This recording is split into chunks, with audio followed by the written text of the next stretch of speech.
Hello, kindergarten. It's me, Mrs. Stolick. I'm back again for another second step lesson. So before we start our lesson, let's warm up our brains. We're going to play follow, follow. So everyone make your attendoscopes. And now we're going to follow, follow. So everyone focus on me.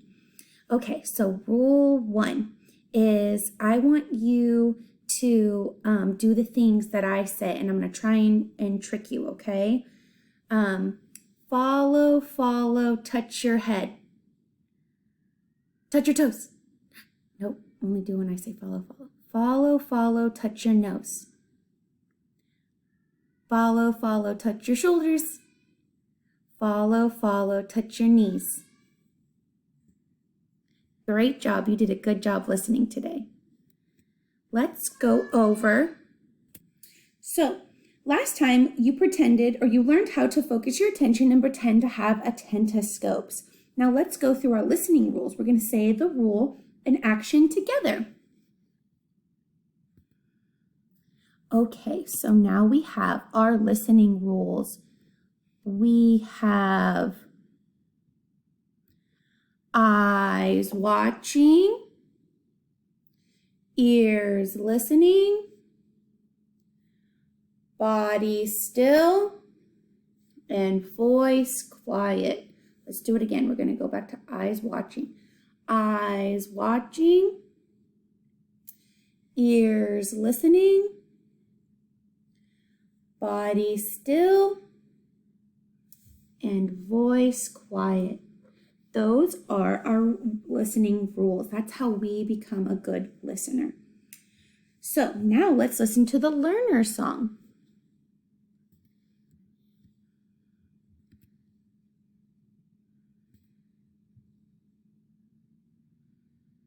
I want you to make an attendoscope every time you hear the word focus attention. Try singing along with the words. Focus, focus, listen, listen, use your self-talk, be assertive, focus, focus, listen, listen, use your self-talk, be assertive, focus, focus, listen, use your self-talk, be assertive. This is the way we all can learn. This is the way we all can learn. First you focus, get your attention, use eyes and ears and brain. Now you listen, make sure you listen, use eyes and ears and brain. Use your self-talk, say I can do this, and focus, focus now. Be assertive, if you don't get it, just ask for help out loud.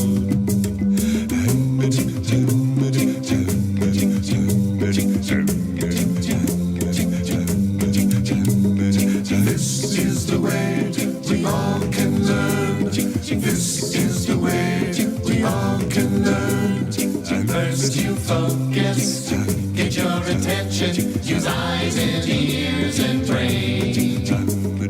Now you listen, make sure you listen, use eyes and ears and brain.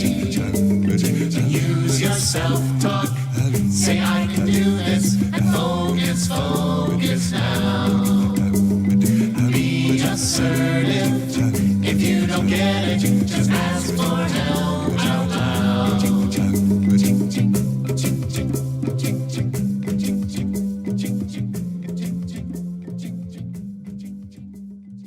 Very good. Did you hear any other skills for learning?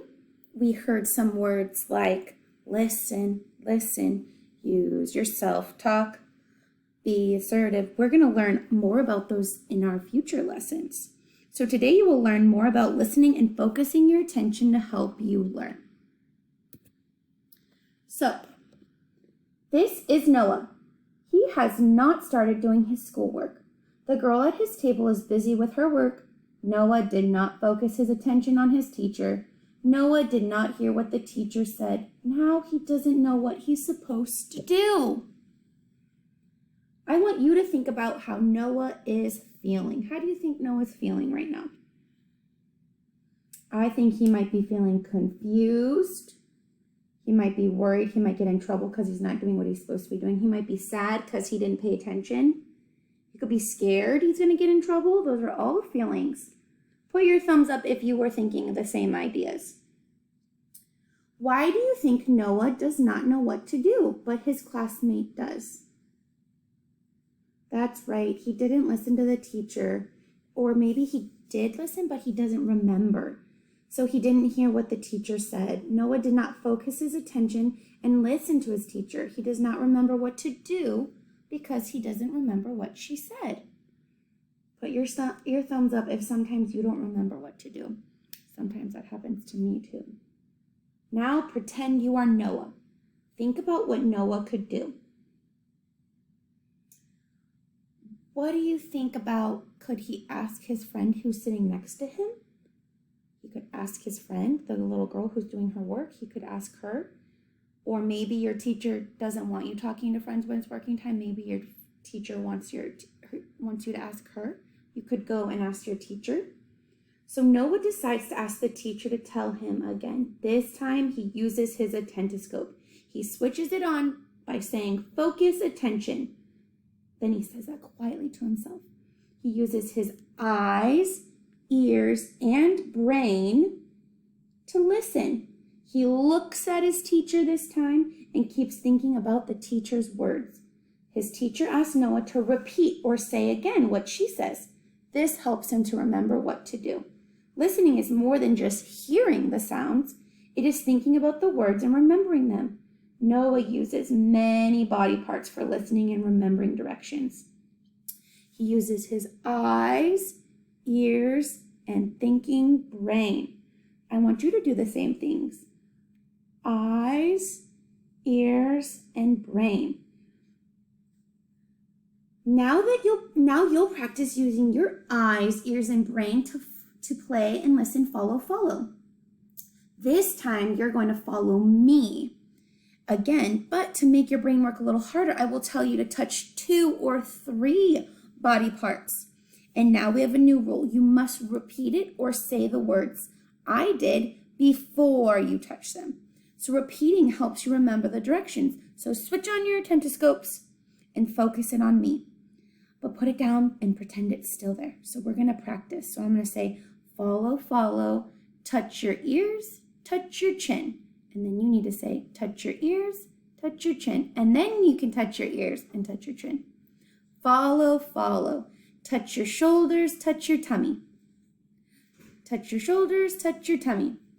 Follow, touch your nose, touch your shoulders, touch your toes. Touch your nose, touch your shoulders, touch your toes. Follow, touch your head, touch your ears, touch your knees. Touch your head, touch your ears, touch your knees, touch your head, touch your ears, touch your knees. Very good job. So, who noticed their brain working hard in this game? When you use your brain like this, it gets smarter.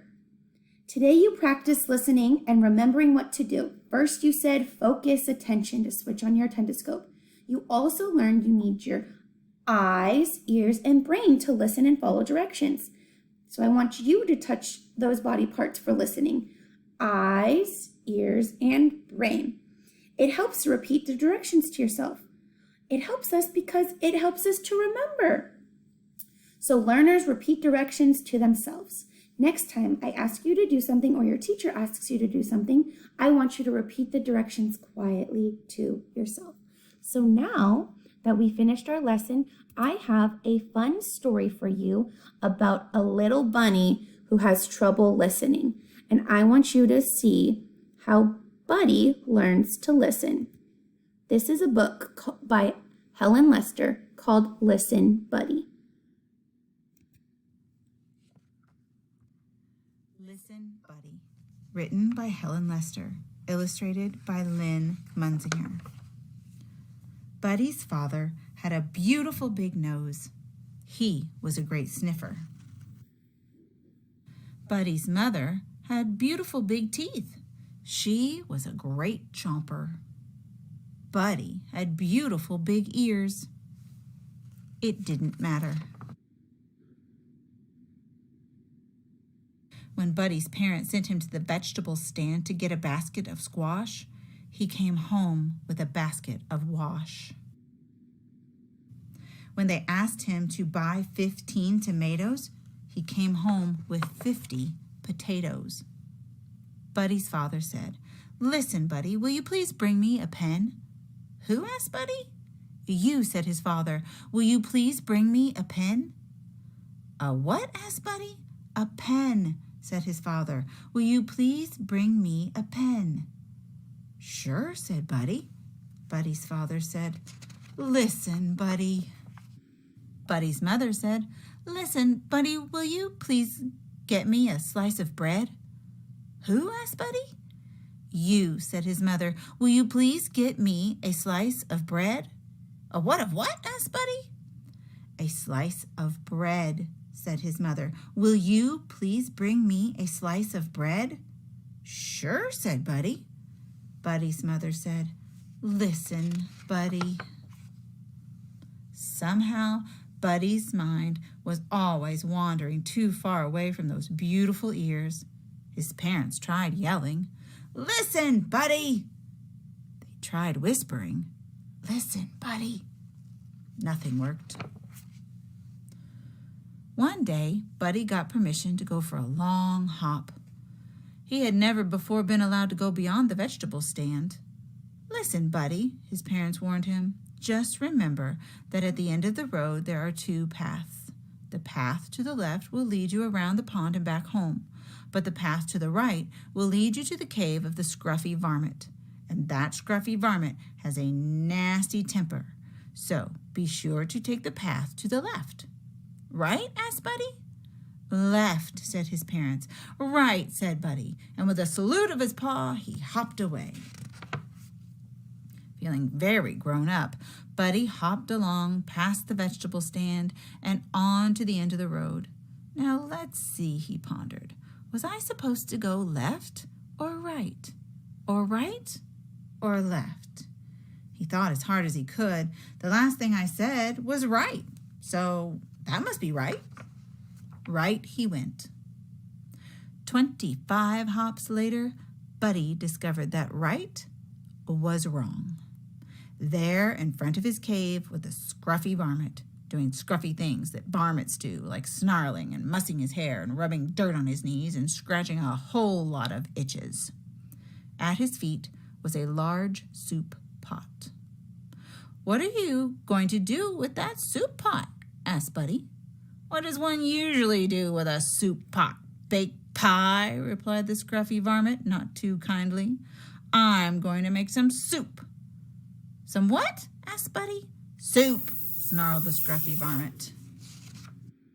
Buddy had forgotten his parents' warning about the scruffy varmint. He asked eagerly, "May I help?" The scruffy varmint was not fond of having company, but with help he'd have his soup sooner. So he said, "All right, Bunny Rabbit, come help me gather firewood." "Who? What?" asked Buddy. "You, firewood." Buddy eagerly hopped ahead of the scruffy varmint. Very gently he gathered a large prickly bundle, which he held out proudly. Roughly the varmint grabbed the bundle. "I said firewood, not briarwood," he yelped, plucking the sharp thorns from his paws. Later, when the pot was filled with water, the scruffy varmint lay against a rock, licking his paws and barking orders. "Hustle, Bunny Rabbit, get the flour." "Yes, sir," said Buddy. 5 pinches of salt." "Yes, sir," said Buddy. 15 tomatoes." "Yes, sir," said Buddy. "And a big load of squash." "Yes, sir," said Buddy. The scruffy varmint rose and gave the soup a stir. He took a taste. It tasted a little like, maybe it needed some pepper. "Bunny Rabbit, get the pepper from the left side of the kitchen sink," the varmint growled. "Who? Get the what from the where side of the where what?" asked Buddy. The scruffy varmint repeated, "Who? Get the what from the where side of the where what? Never mind." He stalked into the kitchen and got the pepper himself and sprinkled it into the soup. There, he snarled. Now, Bunny Rabbit, put the soup on the fire. Buddy put the soup in the fire. The fire went hiss, and so did the scruffy varmint. I'll teach you, he howled. I will have soup, bunny rabbit soup, and I know just the bunny to use, the bunny rabbit who never listens. Buddy listened. He also hopped very, very, very fast, faster than he had ever hopped in his life. He whizzed up the road, past the vegetable stand, and into the safety of his house. And a little later, when Buddy's parents asked him to bring a pen and a slice of bread, Buddy listened.